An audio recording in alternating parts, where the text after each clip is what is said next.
Hello, forever friends and family. I would like to welcome everybody to webinar number 14, Think and Grow Rich, the book of the previous century, which written by Napoleon Hill. And today is an unusual beginning. I would like to surprise everybody with a nice and powerful video. I hope you're going to enjoy. Let's do it. Zoya, please confirm what do you see on the screen and how can you hear me?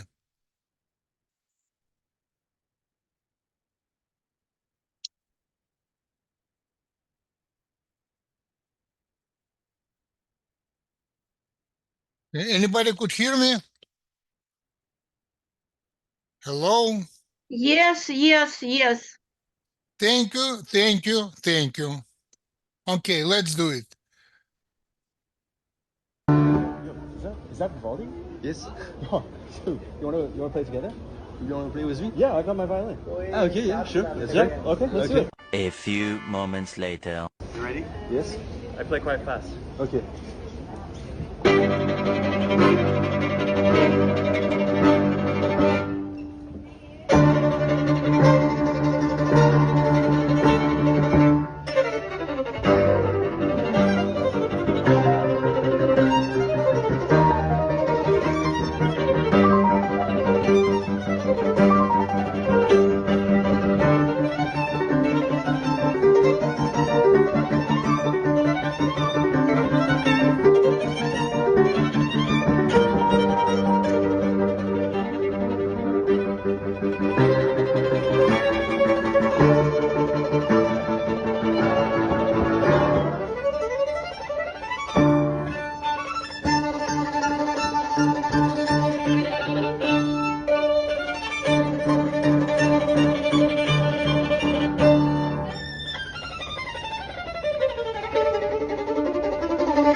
Is that Vivaldi?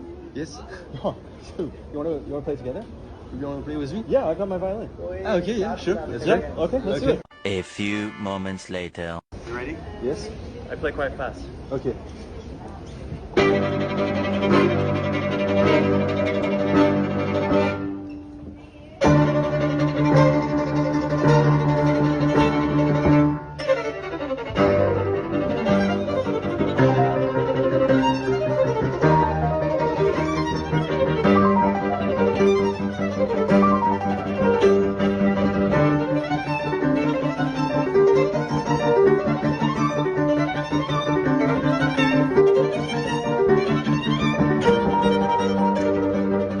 Не слышно.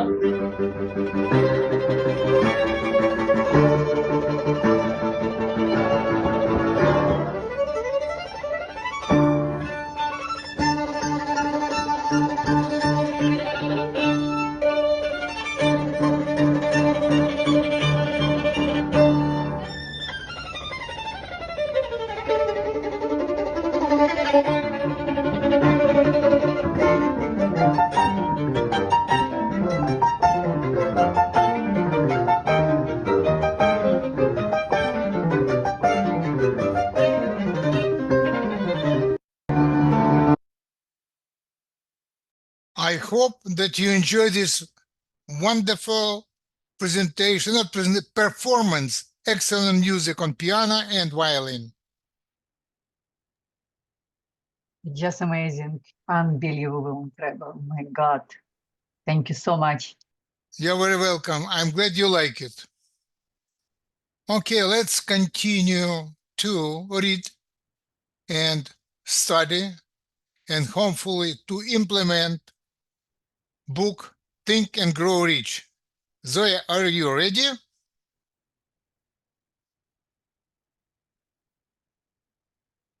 Uh-oh. Zoya?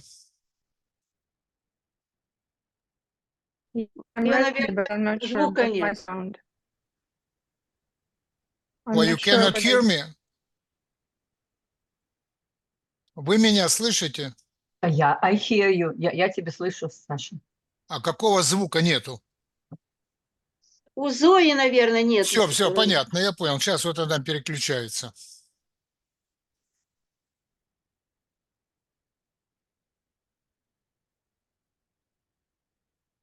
Okay, let me start to do that.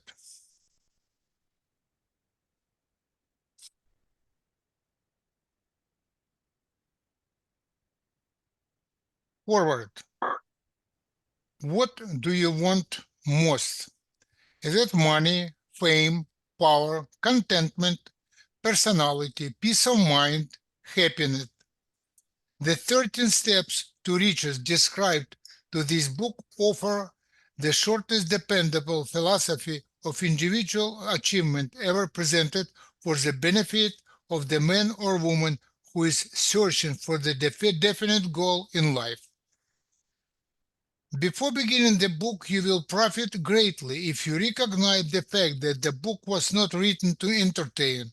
You cannot digest the content properly in a week or a month after reading the book through. Dr. Miller Rees Hutchinson, national known consultant engineer and a longtime associate of Thomas A. Edison, said, "This is not a novel. It is a textbook on individual achievement that came directly from the experience of hundreds of Americans' most successful men." Okay, let me scroll to the pages when we stopped last time. Give me a minute, please.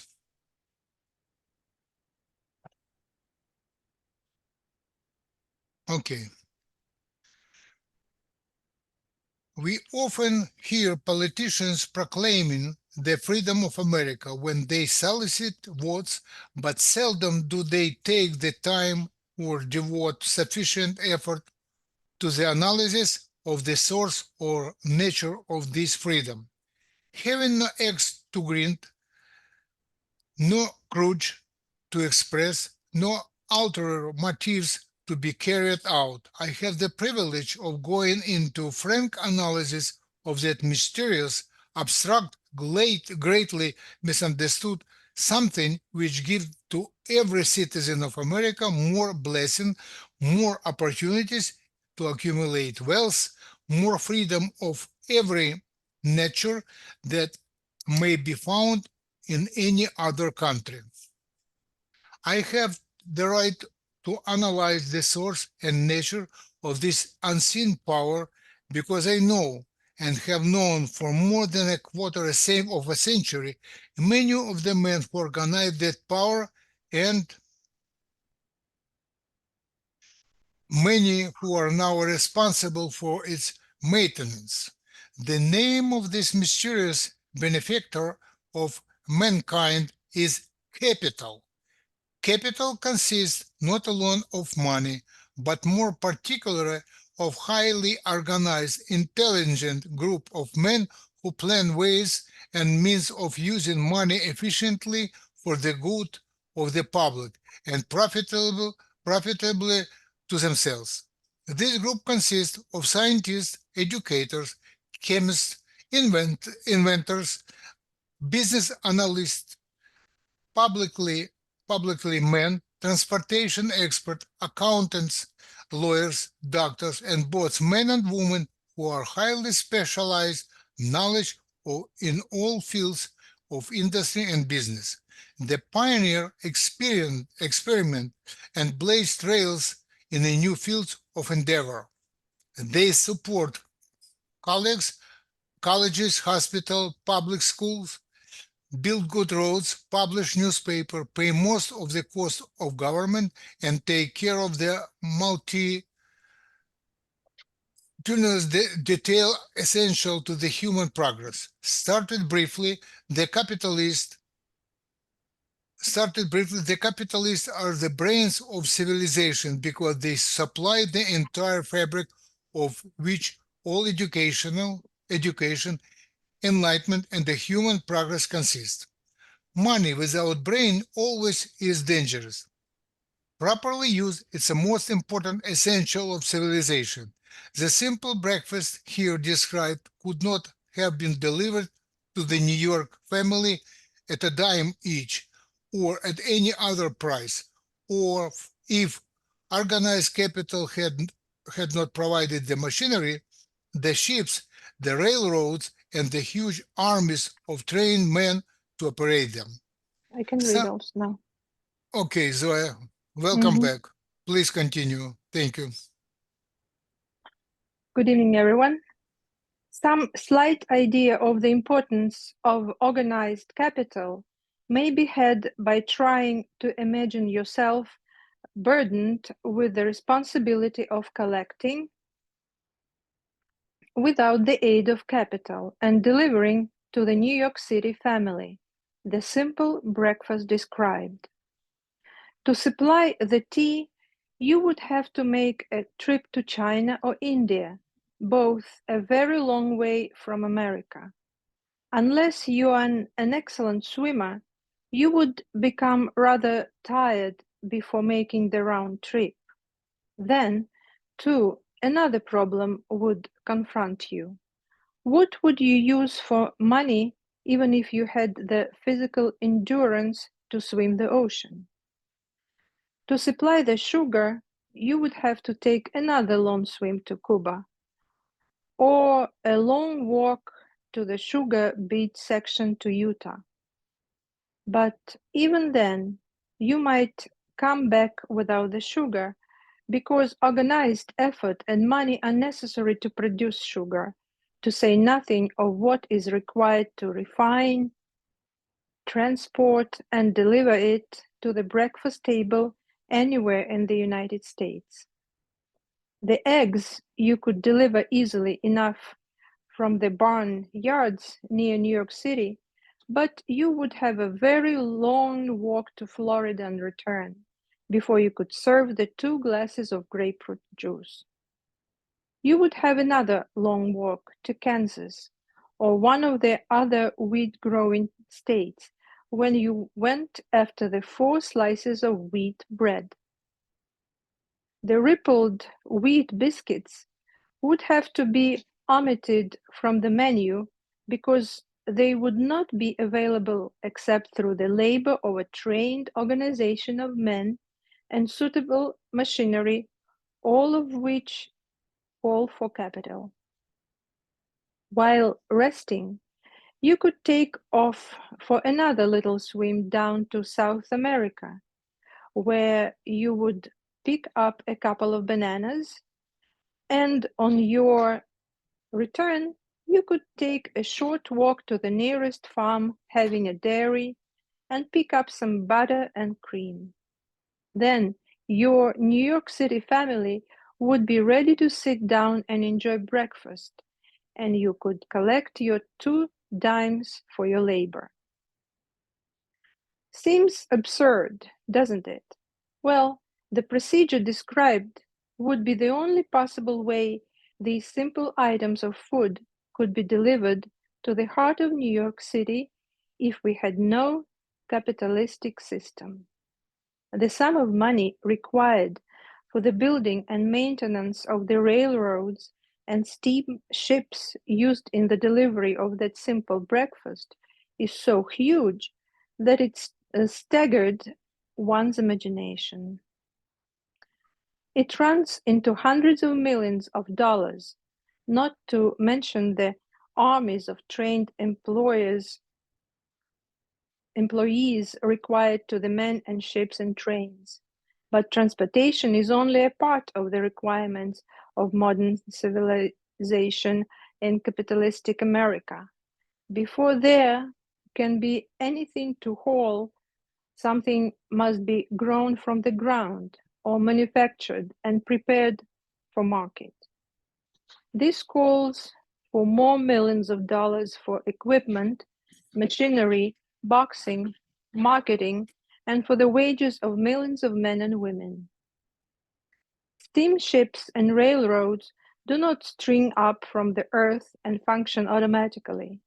They come in response to the call of civilization through the labor ingenuity and organizing ability of men who have imagination, faith, enthusiasm, decision, persistence. These men are known as capitalists.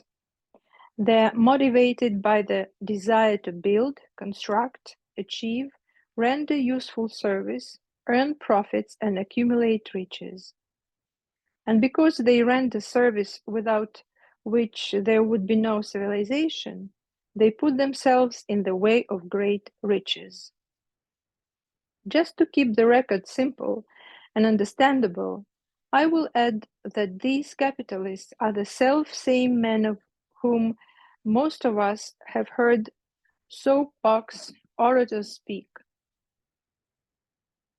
They are the same men to whom radicals, racketeers, dishonest politicians, and grafting labor leaders refer as the predatory interests or Wall Street. I'm not attempting to present a brief or for or against any group of men or any system of economics.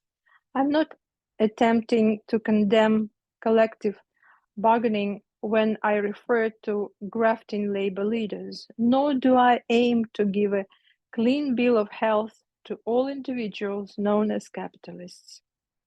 The purpose of this book, a purpose to which I have faithfully devoted over a quarter of a century, is to present to all who want the knowledge the most dependable philosophy through which individuals may accumulate riches in whatever amounts they desire. I have here analyzed the economic advantages of the capitalistic system for the twofold purpose of showing: number one, that all who seek riches must recognize and adapt themselves to the system that controls all approaches to fortunes, large or small; and number two, to present the side of the picture opposite to that being shown by politicians and demagogues who deliberately becloud the issues they bring up by referring to organized capital as if it were something poisonous. This is a capitalistic country. It was devoted through the use of capital, and we who claim the right to partake of the blessings of freedom and opportunity, we who seek to accumulate riches here, may as well know that neither riches nor opportunity would be available to us if organized capital had not provided these benefits.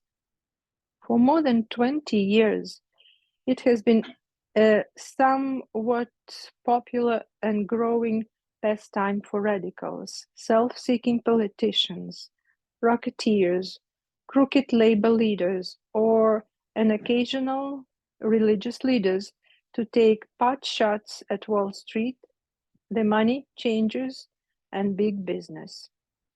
The practice became so general that we witnessed during the business depression the unbelievable sight of high government officials lining up with the cheap politicians and labor leaders with the openly avowed purpose of throttling the system which has made industrial America the richest country on earth. The lineup was so general and so well organized that it prolonged the worst depression America has ever known. It cost millions of men their jobs, because those jobs were inseparable a part of the industrial and capitalistic system which formed the very backbone of the nation.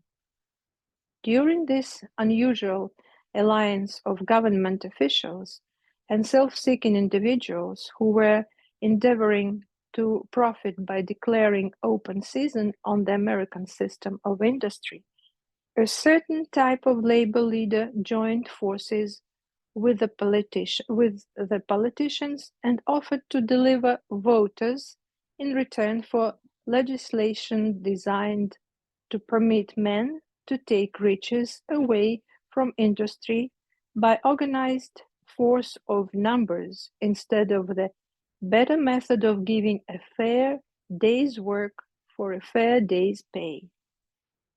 Millions of men and women throughout the nation are still engaged in this popular pastime of trying to get without giving. Some of them are lined up with labor unions where they demand shorter hours and more pay. Others do not take the trouble to work at all. They demand government relief and are getting it. Their idea of their rights of freedom are demonstrated in New York City, where a violent complaint was registered with the postmaster by a group of relief beneficiaries because the postman awakened them at 7:30 a.m. to deliver government relief checks. They demanded that the time of delivery be set up to 10 o'clock. If you are one of those who believe that riches can be accumulated by the mere act of men who organize themselves into groups and demand more pay for less service, if you're one of those who demand government relief without early morning disturbance when the money is delivered to you, if you're one of those who believe in trading their votes to politicians in return for the passing of laws which permit the raiding of the public treasury, you may rest securely on your belief, with certain knowledge that no one will disturb you, because this is a free country where every man may think as he pleases, where nearly everybody can live with but little effort, where many may live well without doing any work whatsoever. However, you should know the full truth concerning this freedom of which so many people boast, and so few understand. As great as it is, as far as it reaches, as many privileges as it provides, it was not a pretty sight. It did not increase our respect for mob psychology through which men cast reason to the winds and start trying to get without giving.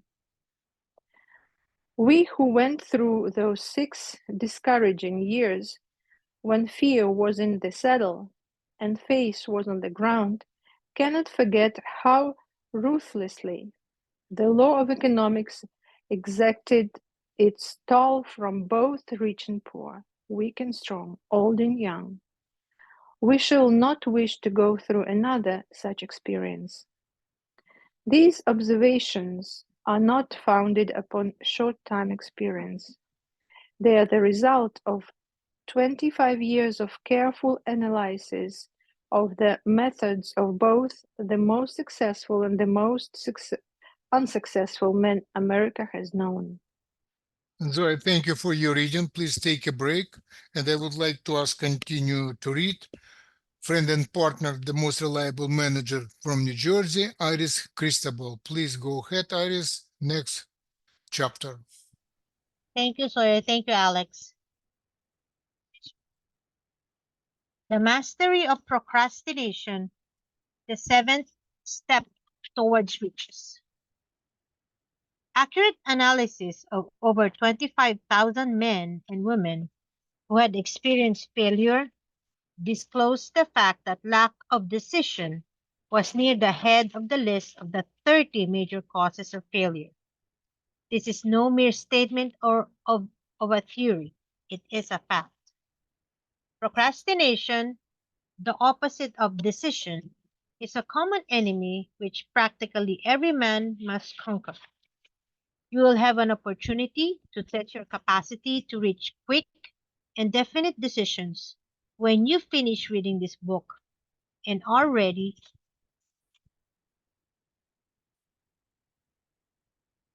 to begin putting into action the principles which it describes. Analysis of several hundred people who had accumulated fortunes well beyond the $1 million mark disclosed the fact that every one of them had the habit of reaching decisions promptly and of changing these decisions slowly, if and when they were changed. People who fail to accumulate money, without exception, have the habit of reaching decisions, if at all, very slowly and changing these decisions quickly and often.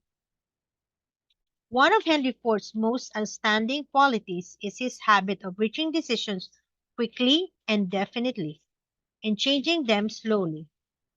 This quality is so pronounced in Mr. Ford that it has given him the reputation of being obstinate.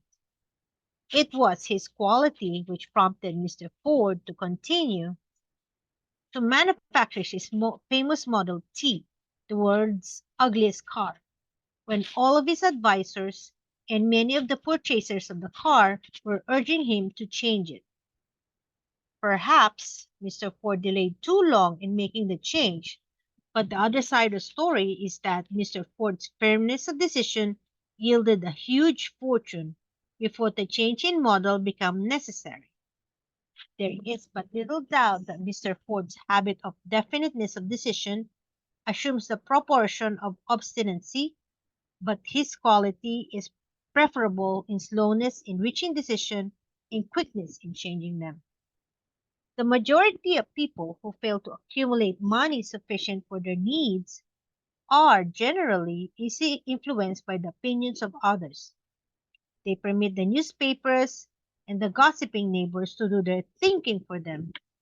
Opinions are the cheapest commodities on earth. Everyone has a flock of opinions ready to be wished upon anyone who will accept them. If you are influenced by opinions when you reach decisions, you will not succeed in any undertaking, much less in that of transmuting your own desire into money. If you're influenced by opinions of others, you will have no desire of your own. Keep your own counsel when you begin to put into practice the principles described here by reaching your own decision and following them. Take no one into your confidence except the members of your mastermind group, and be very sure in selection of this group that you choose only those who will be in complete sympathy and harmony with your purpose.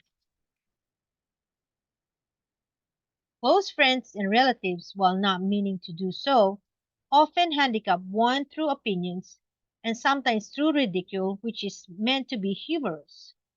Thousands of men and women carry inferiority complexes with them all through life because some well-meaning but ignorant person destroyed their confidence through opinions or ridicule.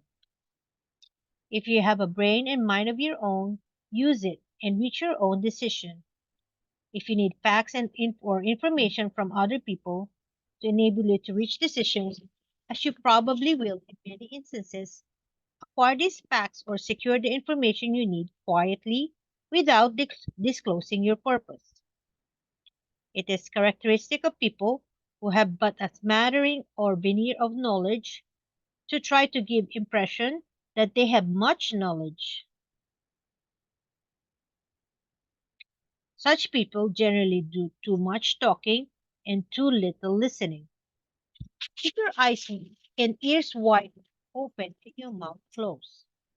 If you wish to acquire the habit of prompt decision, those who talk too much do little else. If you talk more than you listen, you not only deprive yourself of many opportunities to accumulate useful knowledge, but you also disclose your plans and purposes to people who take great delight in defeating you because they envy you.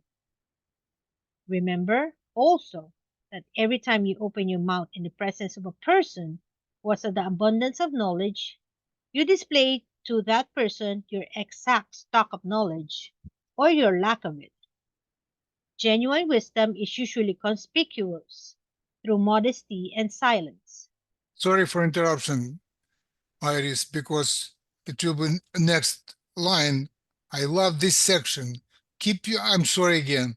It's really valuable. Keep your eyes and ears wide open and your mouth closed if you wish to acquire the habit of prompt decision.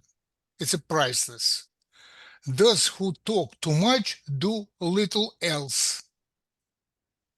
Please go ahead. I'm sorry for interruption. No, I had my eyes on those sentences too. Unbelievable. Yeah. Thank you. All right.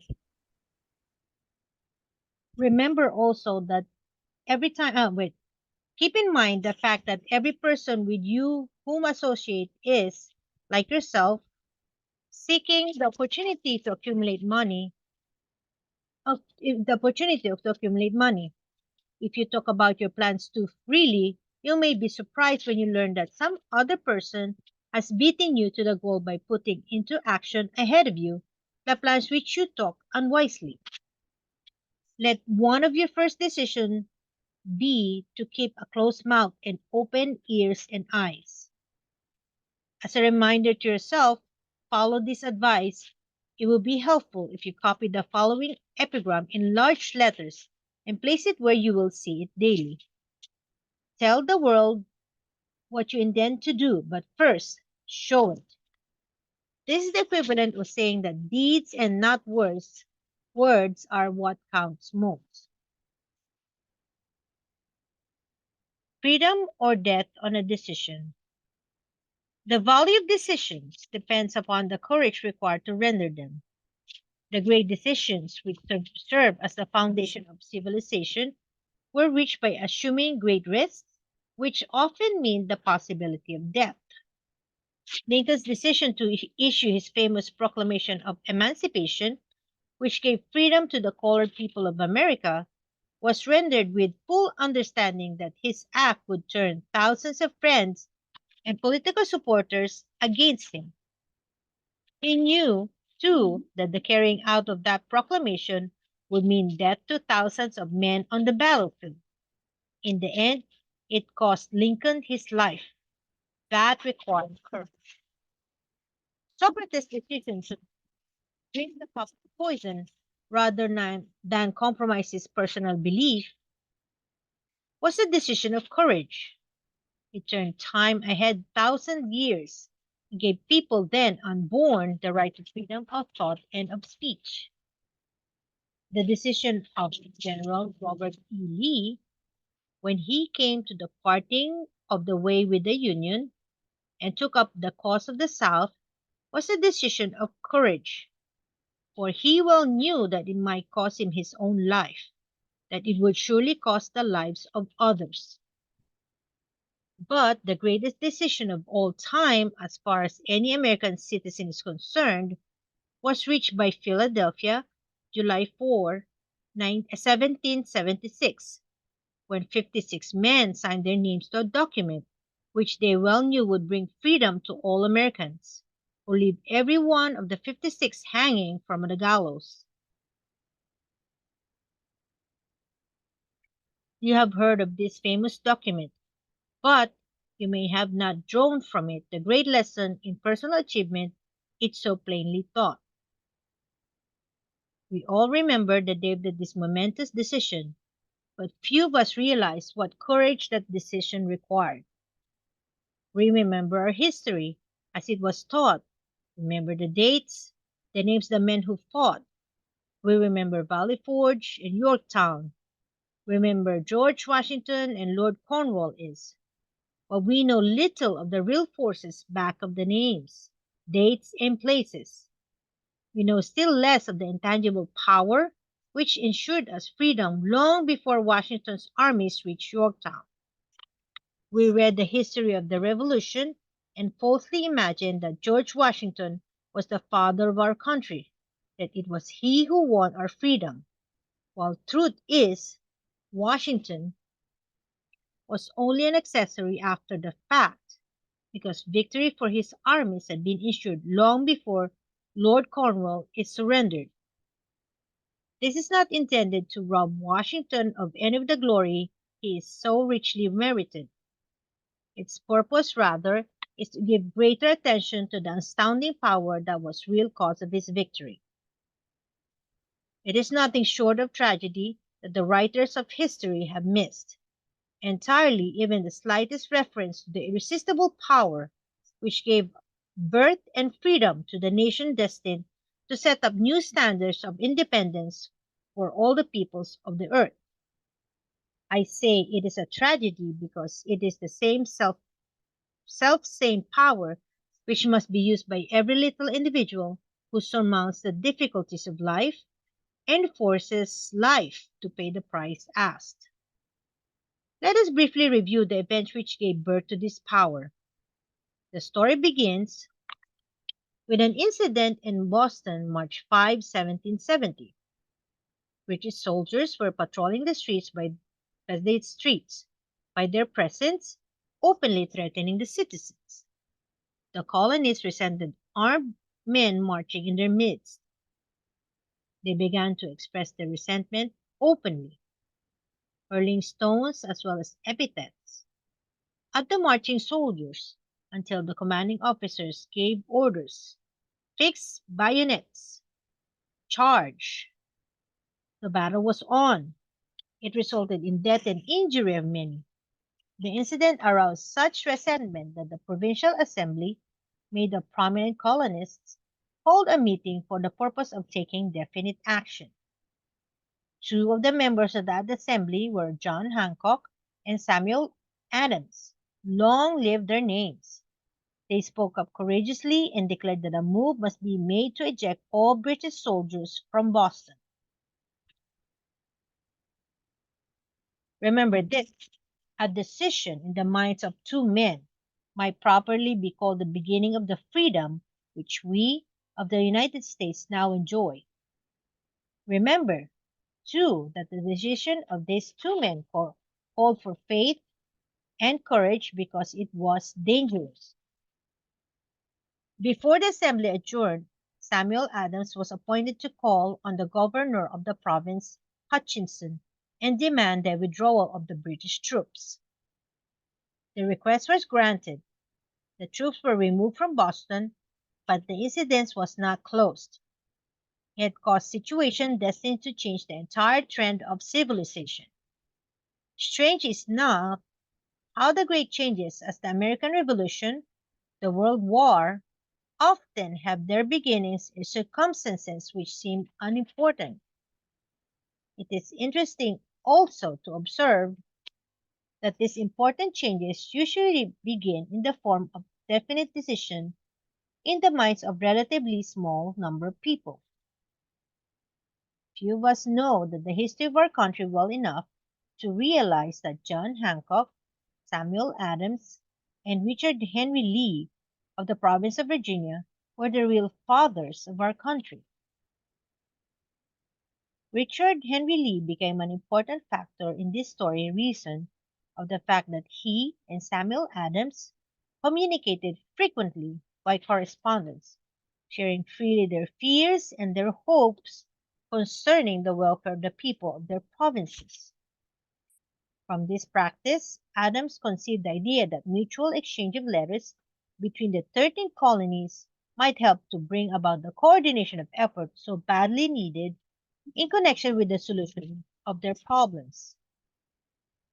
2 years after the clash with the soldiers in Boston, March 1972, Adams presented this idea to the Assembly in form of a motion that a correspondence committee be established among colonies, which definitely appointed correspondents in each colony for the purpose of friendly cooperation for the betterment of the colonies of British America.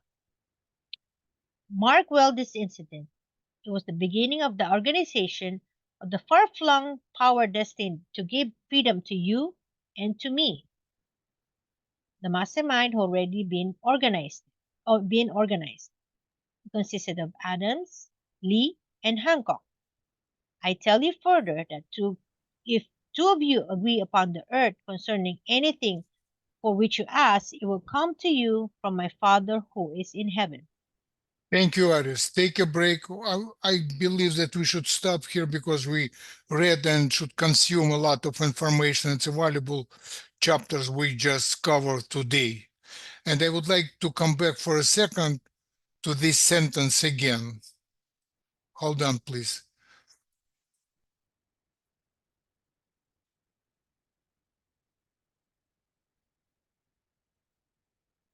Let one of your first decisions be to keep a closed mouth and open ears and eyes. It's really valuable to remember if we want to accomplish something. And I heard a long time ago that that's why God created human with 2 eyes, 2 ears, and 1 mouth, to keep your mouth shut, not to talk too much, and special when you're in the process to learn something. It's really a powerful sentence. That's for me, and I hope for you too. Any thoughts anybody would like to share about these chapters we just read? Any volunteers today, hopefully, or not? Let Go me. ahead. I think Alex, the point they're making is like how this well-known We people. could barely hear you, Iris. I'm sorry. The point is like the well-known people like Adams, Lee, and Hancock, like the one that they were enjoying the freedom right now is like where their decision from way back then really influenced United States as it is right now. But we don't realize it until like they tell the story of the background of this the history. Absolutely. Thank you, Iris. Thank you. All right. We're done for today, but I have some surprise to share with you and hope everybody will enjoy. Let me share some screen with you.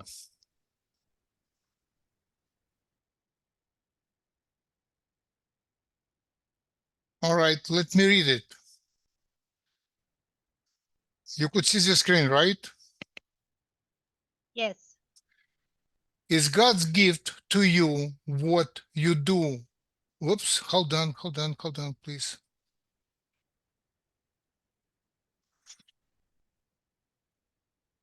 Yes, I'm glad that I saw that.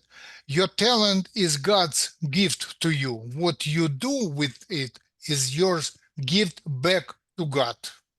Let me read it again. Your talent is God's gift to you. What you do with it is your gift back to God. Let's watch this 3 minutes video and enjoy.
Beautiful.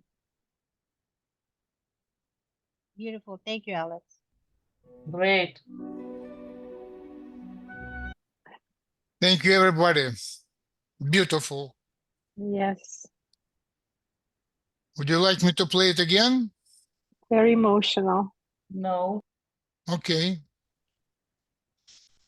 Why Thank you, not? readers. Thank you, Doya. Thank you, Iris. Thank you, everybody. I'll see you next Monday. Take Thank care. you so Bye-bye. much. Good night, Thanks a Good lot. everyone. night. Thank Good you. night, everybody.